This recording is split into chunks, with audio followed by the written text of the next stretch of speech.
Yang terkasih rekan imam, diakon, yang terkasih dalam Yesus Tuhan, Bapak, Mama, keluarga kandung, yakni adik dan kakak-kakak, dan keluarga besar dari Bruder Berto. Yang terkasih umat sekalian, yang terkasih biarawan, biarawati, dan tentu yang berbahagia dalam Tuhan kita Yesus Kristus yang mempunyai kebun anggur, yakni Bruder Berto Pesa dan 3 rekannya yang sama-sama pada 15 Agustus kemarin mengikrarkan kaul untuk kekal, untuk abadi, untuk selama-lamanya dalam serikat sabda Allah.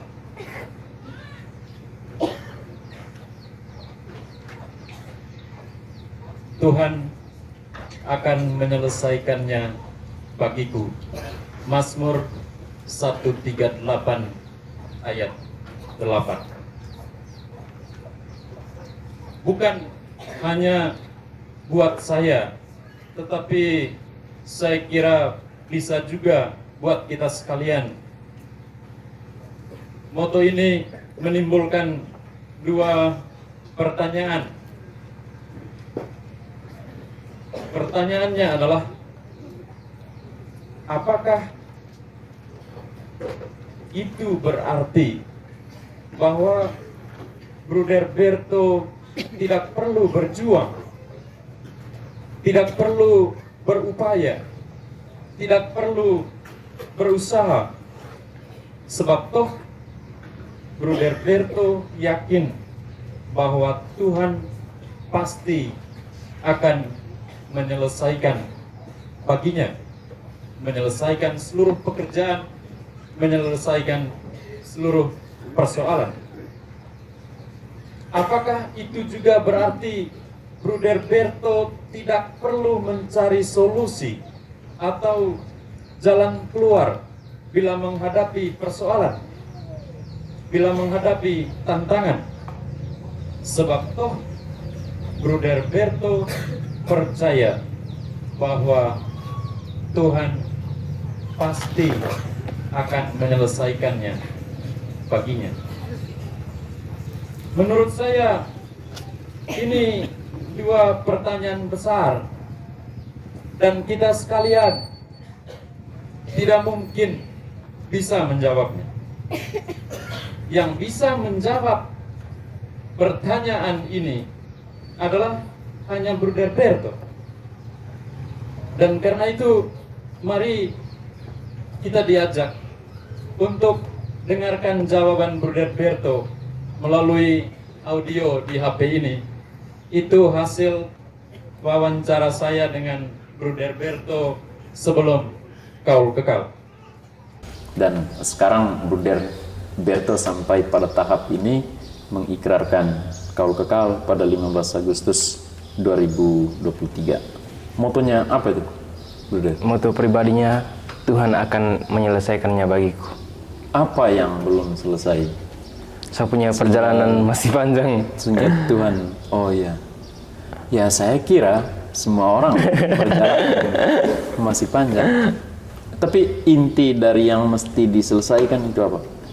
Atau tidak seperti pertanyaan itu refleksinya? Ya, saya kira itu pergumulan pribadi yang sampai saya putuskan untuk jadikan itu sebagai moto. Iya. Bahwa saya punya pergolakan pribadi atau saya punya tantangan-tantangan itu, saya selalu mengadu ke Tuhan, mengadu ke orang tua, dan Tuhan yang menyelesaikannya itu. Oh iya, misalnya ada soal. Ya. Ya. Setelah saya sampaikan ke Bapak Mama, pasti saya ke Kepala untuk doa. Misalnya saya punya tantangan atau yang satu yang saya sharing tadi celaka itu sempat pergi ke Bella untuk doa bersyukur bahwa celakanya tidak mati. Oke. Dan itu saya biarkan bahwa Tuhan yang menyelesaikannya. Sorry kalau terganggu. Apakah dengar agak jelas? Dengar agak jelas refleksinya tentang Tuhan akan menyelesaikannya bagiku. Dalam audio wawancara barusan yang kita dengar, kita secara bersama telah mendengarkan bahwa ada sekian banyak tantangan, ada sekian banyak persoalan yang Bruder Berto telah hadapi selama kurang lebih seperti dalam komentar pembuka tadi, 9 tahun perjuangannya sejak 2014 hingga tahun ini 2023, dan akhirnya dia ikrarkan KO bahwa selama 9 tahun dia bergulat, selama 9 tahun dia bergelut dengan persoalan. Dia menghubungi Mama Florida. Saya dengar dalam komentar pembuka tadi disapa Mama Lori. Dia menghubungi Bapak Nikolaus Pesa atau Nikolaus Paga.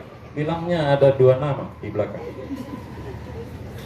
Dia menghubungi orang tuanya untuk curhat tentang pergulatan dan pergumulan hidupnya. Dia juga tentu curhat kepada orang-orang terdekat yang dia percayai. Itu semua adalah proses perjuangan untuk apa?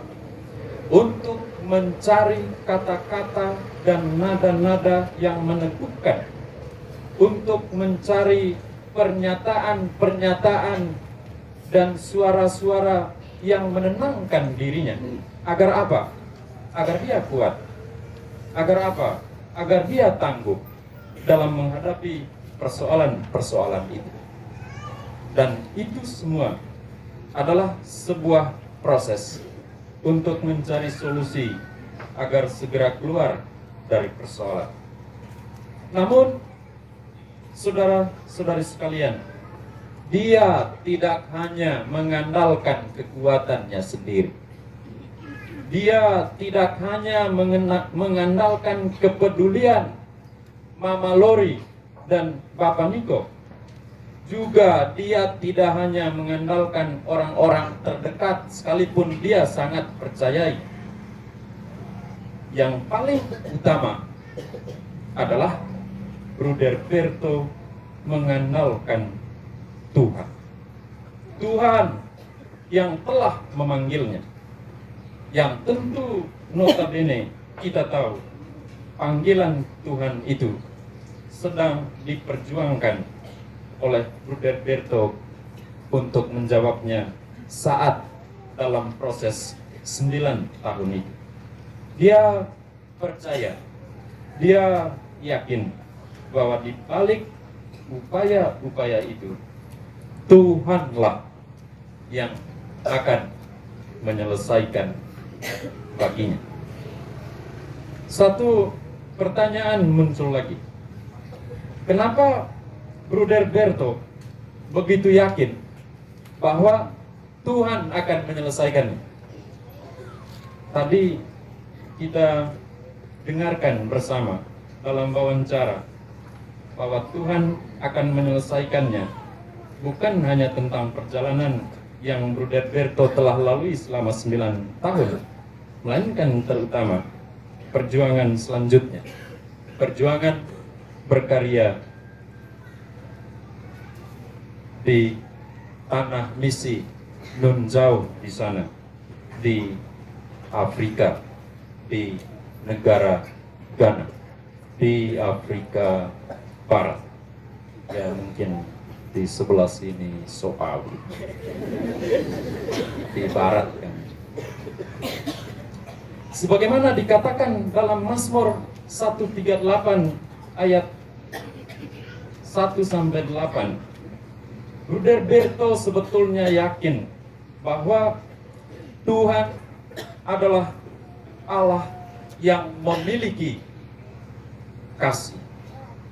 Dalam Mazmur itu tulis jelas di situ, dan dia ambil keyakinan pemazmur itu menjadi keyakinan milik Bruder Berto. Selain itu, Mazmur juga katakan bahwa Tuhan adalah selain Maha Kasih, juga Tuhan adalah Allah yang Maha Setia. Bahwa ya, sekalipun misalnya Bruder Berto dalam perjalanan ke depan atau yang sudah dilalui, dia mengalami kekurangan kasih baik terhadap Tuhan maupun terhadap sesama, tetapi dia yakin Tuhan yang Maha Kasih akan tetap mengasihi dia. Bahwa sekalipun misalnya Bruder Berto akan mungkin kurang setia terhadap karya-karya, tanggung jawab dan perutusannya, tetapi dia yakin bahwa Tuhan yang Maha Kasih itu akan tetap setia pada dia. Tuhan tidak akan meninggalkan dia. Sebaliknya, Tuhan akan memberikan daya tahan dan kekuatan kepada dia. Buktinya apa? Dia pegang kata pemazmur ini dalam Mazmur tadi. Jika aku dalam kesesakan, Engkau mempertahankan hidupku. Ya Tuhan, kasih setiamu untuk selama-lamanya. Janganlah kau tinggalkan perbuatan tangan. Kata pemazmur, dan tentu juga kata Bruder Berto. Bruder Berto, saudara-saudari yang terkasih dalam Yesus Tuhan. Dalam wawancara dengan Bruder Berto sebelum ikrar kaul kekal, dia mengatakan dengan, kalau mau dikasih tanda kutip, dengan lugu, tidak mau tipu-tipu. Dia katakan dengan jujur bahwa awalnya itu dia tidak tertarik untuk masuk biara. Yang benar saja Paten, ini dia sudah jadi nih, bagaimana awal tidak tertarik? Iya, itu perkataan dia sendiri. Dia tidak memiliki keinginan untuk menjalani hidup membiara. Secara ekstrem atau bahasa kasarnya, dia katakan bahwa dia yang pakai kata itu. Dia katakan bahwa dia terpaksa masuk biara. Terpaksa nih, tidak dikasih tanda kutip itu. Lurus-lurus, dia terpaksa. Ketika Mama Florida Buku ya, ketika Mama Florida ke Ende untuk menghadiri perayaan kaul kekal putra keduanya ini, saya tanya kepada Mama Florida, untuk apa? Untuk minta konfirmasi apakah Bruder Berto betul-betul dipaksa masuk biara, betul dipaksa atau tidak? Karena menurut Bruder Berto ya, yang paksa itu Mama. Bapak tidak, Mama. Ya, Mama Florida ini menjawab dengan jujur. Dia bilang begini, entah dikatakan dipaksa atau tidak, tetapi saya ingin anak saya masuk biara. Saya ingin.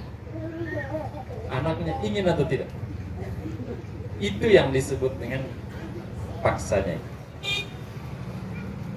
Dia katakan lagi, ketika saya minta surat rekomendasi pada pastor paroki Budu, waktu itu Pater Gorgon, Pater tanya saya, Mama Lori bilang, kalau masuk SPD itu Mama, berarti Mama punya anak nanti mungkin akan diutus ke luar negeri.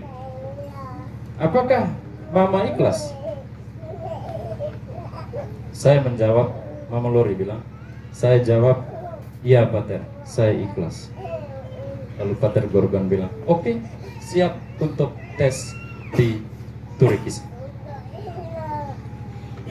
Mau tepuk tangan untuk Mama Lori kan? Biar saya sebut. Saudara-saudari sekalian, ada kurang lebih singkat saja 3 hal yang bisa kita maknai dalam wawancara Bruder Berto dan konfirmasi kepada Mama Lori. Pertama, apa yang pernah disentil oleh Pater Gorgon bahwa anaknya Mama Lori dan Papa Niko ini mungkin akan diutus ke luar negeri, kini sudah jadi nyata. Dulu pakai kata mungkin diutus, tapi sekarang pasti diutus. Jalannya kapan? Ya kan urus administrasi, bukan seperti kita kembali kan. Iya. Allah melalui pemimpin SPD di Roma mengutus Bruder Berto ke tanah misi di Ghana, Afrika Barat. Jauh sekali ya. Di ND saya tanya Mama Florida, apakah ikhlas? Dia bilang, ya saya ikhlas. Itu Tuhan punya mau. Kita senang kan Bruder Berto pergi jauh? Senang kan? Mama Florida mungkin senang. Bapak senang. Jangan sampai karena kami lihat ke sana semua maka dibilang senang. Ya karena berbeda-beda pada tiap keluarga. Ada yang senang, ada yang tidak. Ada yang orang tua berkecil hati, kenapa saya punya anak tidak keluar negeri? Nah, gitu. Sementara yang lain, kenapa saya punya anak jauh begitu? Nanti tidak jenguk kami. Berbeda-beda pada tiap-tiap orang. Itu pertama. Apa yang telah dikatakan oleh Pater Gorgon pada 9 tahun lalu itu, yakni mungkin keluar negeri, kini jadi nyata. Kedua, baik Bruder Berto maupun Mama Florida sama-sama mengatakan ada pemaksaan saat awal masuk biara. Pertanyaannya adalah, apakah rasa pemaksaan itu masih ada sampai sekarang? Atau masih ada sisanya sampai sekarang? Dalam wawancara itu, Bruder Berto mengatakan bahwa rasa pemaksaan itu hilang seketika pada saat saya baru beberapa pekan menjalani kehidupan membiara di biara Santo Conradus ini. Beberapa pekan saja pemaksaan itu hilang, menguap. Dia merasa ini inti. Disinilah pilihan hidup saya. Sekalipun suasana awalnya lain, tapi di sini pilihan saya. Saya harus menjalaninya dengan tekun dan setia hingga akhir. Dalam Injil tadi, saudara-saudari, dalam doa Yesus kepada Bapanya, Yesus katakan apa? Aku telah memelihara mereka dan menjaga mereka. Aku telah memberikan firman-Mu kepada mereka dan mereka telah menurutinya. Orang yang setia, orang yang tekun seperti Bruder Berto inilah yang Tuhan selalu pelihara dan selalu jaga. Dalam doa, dalam Injil tadi, Yesus berbicara tentang para murid yang telah Dia pilih. Tapi ketika kita membicarakan perkataan itu pada masa sekarang, pada sore hari ini, kita berbicara tentang murid siapa itu? Murid yang bernama Bruder Berto, bahwa Tuhan menjaga dan memelihara dia. Dan pemeliharaan Tuhan itulah yang senantiasa menguatkan dia saat menghadapi kesulitan-kesulitan dalam perjalanan hidupnya selama kurang lebih 9 tahun. Itu kedua, lagi satu. Ketiga, biasanya kita sekalian juga tahu, inisiatif seseorang masuk biara itu berasal dari orang itu sendiri, berasal dari anak itu sendiri. Baru kemudian orang tua mendukungnya, kakak adik mendukungnya, atau keluarga besar mendoakannya. Namun tidak demikian untuk panggilan Bruder Berto. Inisiatif masuk biara itu berasal dari orang tua, mungkin dikasih khusus lagi orang tua yang perempuan itu bernama Mama Florida. Waktu itu Pater, Berto masih tidur. Ini cerita dia, Mama Lori. Waktu itu Pater, Berto masih tidur. Saya kasih bangun. Saya langsung bilang, kau tidak usah kuliah, kau masuk biara saja. Tanpa pikir panjang, Bruder Berto bilang, oke. Pokoknya, dia bilang, pokoknya Pater, saya punya anak ini harus masuk biara. Dan bukan hanya lagi dengar kemarin, tetapi tadi saya lihat anak keempat putri dari keluarga ini juga masuk biara. Novis 2 sekarang. Dia katakan tadi Januari kaul pertama. Butuh 6-7 tahun ke depan, ya kaul kekal. Harap berjalan lancar. Biara abdi hati kudus Yesus berduka. Wah, 5 kata memang. Disingkat AHKYP. Abdi hati kudus Yesus berduka. Tapi susternya cerianya tidak berduka. Tahun depan datang sudah pakai kerudung. Ya suster ya. Saya kira, saudara-saudari sekalian, inilah salah satu bukti tanggung jawab orang tua, terutama untuk kelangsungan misi gereja. Dan tentu kami sekalian, bruder-bruder di sini dan juga itu diakon SPD, permisi dong. Ya, tentu kelangsungan misi SPD sejagat. Misi gereja, misi SPD itu misi siapa? Misi dari Allah sendiri. Dititipkan kepada SPD, SPD titipkan ke anggota-anggotanya, lalu bekerja bersama di medan pastoral. Seperti begini, dengan keuskupan, dengan lembaga gereja lainnya. Melalui orang tua, Tuhan telah memanggil Bruder Berto, dan panggilan itu telah Bruder Berto jawab dengan apa? Dengan tegas, dengan gagah berani, dan dengan perkasa.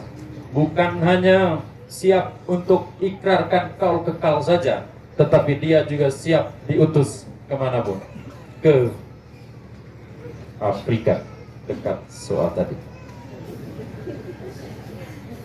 Bruder Berto, Romo, Diakon, biarawan, biarawati, keluarga dari Bruder Berto, kita sekalian yang terkasih dalam Yesus Tuhan. Kita sekalian sore ini berkumpul di sini, tentu kita tahu untuk bersyukur kepada Tuhan atas panggilan yang dialamatkan kepada Bruder Berto. Dan bukan panggilan itu hanya dialamatkan kepada Bruder Berto, tetapi saya kira juga bisa katakan panggilan itu dialamatkan kepada keluarga kecil ini. Bukan kecil ya, besar ya, 8 orang nih. Ya. Dan saya kira juga rahmat panggilan itu bukan hanya dialamatkan kepada Bruder Berto atau bukan hanya dialamatkan untuk keluarga kecil itu atau besar itu, tetapi saya kira rahmat panggilan itu juga dialamatkan untuk kampung di sini, untuk stasi di sini, makin ke atas untuk paroki ini. Dan selain kita bersyukur pada sore hari ini atas rahmat panggilan itu, kita juga berkumpul di sini untuk menyatukan keyakinan kita. Menyatukan keyakinan itu bagaimana? Ya, kita sekalian di sini bersatu dalam satu keyakinan. Yakin akan apa? Kita yakin sama-sama, bukan hanya Bruder Berto, bahwa Tuhan akan menyertai Bruder Berto dalam merawat panggilan Tuhan di tempat misi nun jauh di sana. Kita mohon kepada Tuhan yang memanggil dan mengutus, agar karya perutusannya yang diberikan kepada pundak Bruder Berto melalui SVD bisa berjalan lancar, sukses dan baik. Kata Yesus, supaya penuhlah sukacitaku di dalam mereka. Kata Yesus dalam Injil tadi, sukacita itulah puncak dari segala liku-liku perjuangan panggilan hidup kita sekalian. Bukan hanya panggilan hidup Bruder Berto, kita semua sebagai anak-anak Allah dipanggil kepada apa? Kepada sukacita Tuhan. Sekali lagi Tuhan Yesus katakan dalam Injil tadi, supaya penuhlah sukacitaku di dalam mereka. Dan untuk segala perjuangan hidup kita dimanapun, saudara-saudari sekalian, apapun bentuk hidup yang kita jalani, kesedihan dalam hidup kita maupun kegembiraan, juga duka cita mungkin, dan sukacita, juga mungkin sehat dan sakit campur aduk. Untuk seluruh hidup, perjuangan hidup kita, entah gagal dan sukses, entah untung dan malang, mari kita bersama Bruder Berto, kita sama-sama menaruh keyakinan kepada Tuhan bahwa Tuhan akan menyelesaikannya, bukan hanya bagi Bruder Berto, tetapi juga bagi kita sekalian. Kenapa? Karena Tuhan yang Maha Kasih akan tetap setia memelihara dan menjaga kita sekarang dan selama-lamanya. Sama-sama jawab. Amin.